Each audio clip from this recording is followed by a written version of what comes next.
Middle east की एक और फ्रेश रिपोर्ट लेकर एक बार फिर आपके सामने हाजिर हूं। सबसे पहले हम बात करेंगे लाल सागर में हुतीज की। हुतीज भी रुकने का नाम नहीं ले रहे हैं। जिस तरह से हिजबुल्लाह लगातार लेबनान के बॉर्डर से आग बरसा रहा है, हुतीज भी लाल सागर के अंदर रुक नहीं रहे हैं। हुतीज ने कल एक ड्रोन नाव और एक ड्रोन के जरिए लाल सागर में एक कार्गो जहाज पर हमला किया। एक ड्रोन था और एक ड्रोन वाली नाव, उसमें हुतीज का कोई भी बंदा मौजूद नहीं था। रिमोट से ये सब चीज़ें चलती हैं। ड्रोन नाव ने और ड्रोन ने कार्गो जहाज पर ऐसा अटैक किया कि वो बुरी तरह से डैमेज हो गया और डूबने की कगार पर आ गया। जहाज ने डूबना शुरू कर दिया।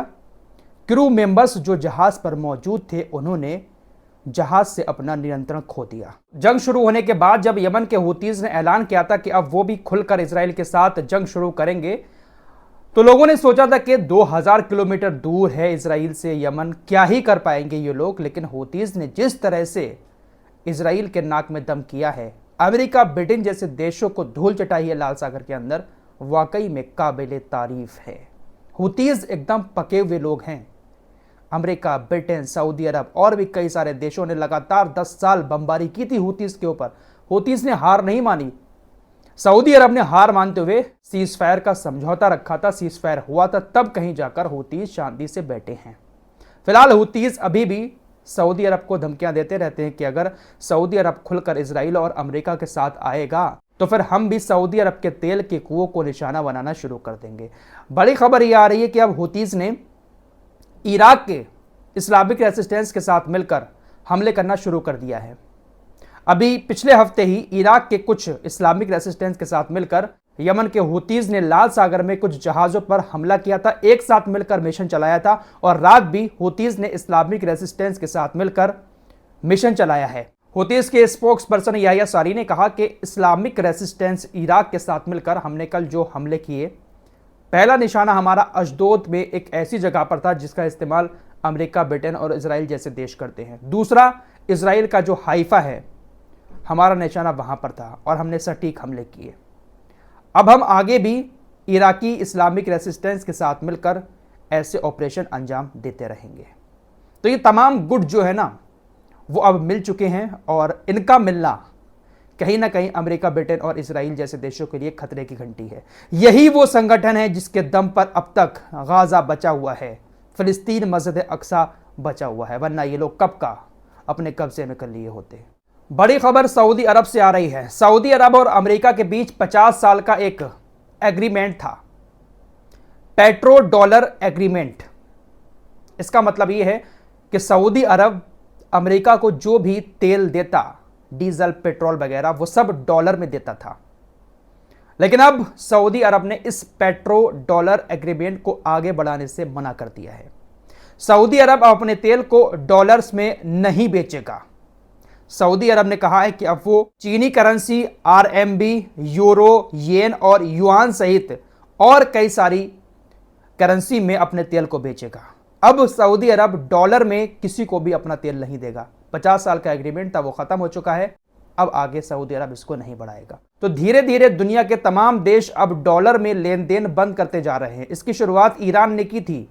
रूस ने भी बहुत सारे देशों से डॉलर में कारोबार बंद कर दिया है। चीन ने भी कारोबार बंद कर दिया है। हमारे देश ने भी ईरान से कई सारी चीज़ों का कारोबार डॉलर में बंद कर दिया है। लोकल करेंसी में ही कारोबार चल रहा है। तो ये अमेरिका को कहीं ना कहीं एक बहुत बड़ा झटका है।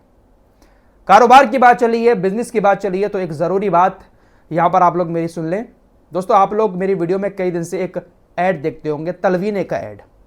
बहुत सारे कमेंट इस ऐड को लेकर मेरी वीडियोस पर आते हैं। क्या है ये चीज़? देखिए, मैं आपको पहले भी बता चुका हूँ कि मेरी वीडियोस में आप अगर कोई ऐड देखते होंगे, किसी भी चीज़ का मैं प्रमोशन कर रहा हूँ, तो वो चीज़ कहीं ना कहीं सही होगी।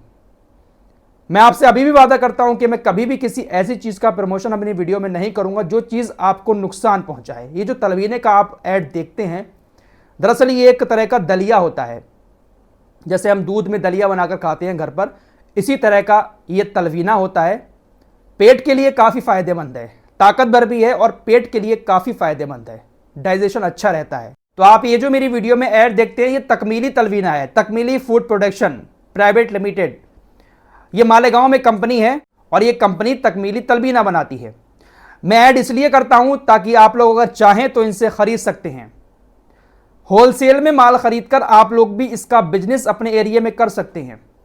आप सिर्फ 8,100 रुपए का माल खरीदकर होलसेल में माल खरीदेंगे तो आपको कम रेट में मिलेगा और मुनाफे के बाद आप उसको आगे ज्यादा पैसे में बेच सकते हैं। मेरी वीडियो में जो ऐड दिखाया जाता है वो इसीलिए दिखाया जाता है ताकि आप भी चाहे तो बिजनेस कर सकते हैं इस चीज का, और अगर वैसे खाने के लिए आप मंगाना चाहते हैं तो भी आप इस नंबर पर ऑर्डर कर सकते हैं।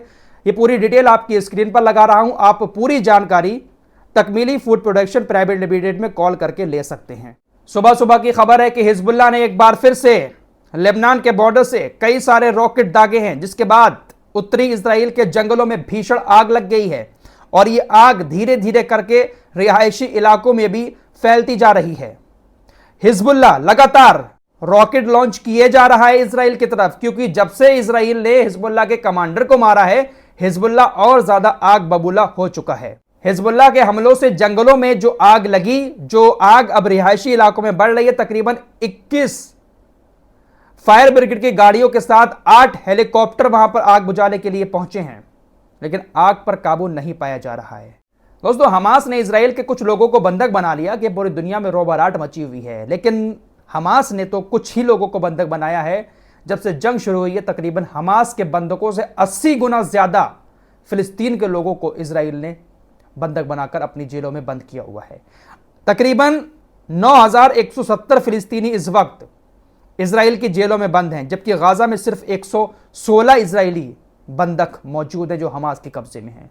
तो 80 गुना ज्यादा बंधक, जिसमें छोटे छोटे बच्चे भी हैं, महिलाएं भी हैं, इजराइल ने अपनी जेलों में बंद किए हुए हैं। इस पर कोई कुछ नहीं बोलेगा, क्योंकि भाई वो सेना है, वो पुलिस है, और आतंकवाद के नाम पर फिलिस्तीनी लोगों को गिरफ्तार करके इजरायली अपनी जेलों में बंद कर देते हैं और पूरी दुनिया कहती है कि वो तो आतंक के खिलाफ लड़ाई लड़ रहे हैं। और उधर हमास ने अगर बंद कर रखा है तो भाई साहब वो तो आतंकवादी हैं। आतंकवादियों ने आम लोगों को पकड़कर अपने पास बंधक बनाकर रखा हुआ है। अब यहां पर कुछ लोगों को मेरी बातें बहुत ज्यादा चुभती होंगी कि देखिए इजराइल के बारे में कैसा कैसा बोल रहा है। अरे भाई, यूनाइटेड नेशंस जब कह रहा है कि इजराइल ने अपराध किया है तो हम क्यों ना कहें। यूनाइटेड नेशंस की भी अब यहां पर लोग बात नहीं मानेंगे, इजराइल की ही बात मानेंगे। पप्पा जो बना लिया है। यूनाइटेड नेशंस लगातार गाजा के अंदर जो इजराइल कर रहा है उसकी जांच में लगा हुआ था। आपको कल ही बता चुका हूं, सेना को भी ब्लैकलिस्ट कर दिया है, जांच करने के बाद इजराइल को भी ब्लैकलिस्ट कर दिया है। बोको हराम, जैशे मोहम्मद, अलकायदा, इस तरह के जो संगठन हैं उनको ब्लैकलिस्ट किया हुआ है यूनाइटेड नेशंस ने। अब इजराइल को भी कर दिया है। यूनाइटेड नेशंस ने कहा कि देखिए इजराइल ने युद्ध के दौरान मानवता के खिलाफ अपराध किए हैं। मानवता के विनाश के विरुद्ध अपराध, हत्या, फिलिस्तीनी पुरुषों और लड़कों को निशाना बनाकर लैंगिक उत्पीड़न, जो उनके कपड़े वगैरह उतार कर नंगा करके घुमाया गया, यहां पर उसकी बात की गई है। जबरन घरों से भगाना, अत्याचार और अवमाननीय और क्रूर व्यवहार किया है। इस जांच में युद्ध शुरू होने के बाद से कई सारे फिलिस्तीनी संगठनों के ऊपर भी युद्ध अपराध करने का इल्जाम लगाया गया है। यूनाइटेड नेशंस की जैसे ही ये रिपोर्ट सामने आई, नेतन्याहू बिलबिला गया कि भाई हमने तो युद्ध अपराध किया ही नहीं है गाजा के अंदर, हमारी सेना ने तो आतंकियों को मारा है अपने बंदूकों को छुड़ाने के लिए। आप तो ये यहूदी विरोधी बात करते हुए अपनी जांच रिपोर्ट पेश कर रहे हैं, हम इसको खारिज करते हैं। नेतन्याहू मानता किसी की नहीं है, लेकिन फिर भी कुछ लोग इसको अपना पप्पा बनाए हुए बैठे हैं, क्योंकि गाजा में मुसलमान हैं। फिलहाल इस रिपोर्ट में इतना ही। कुछ और लेटेस्ट अपडेट के साथ एक बार फिर आपके सामने हाजिर होऊंगा। तब तक के लिए अपना ख्याल रखिएगा। अल्लाह हाफिज।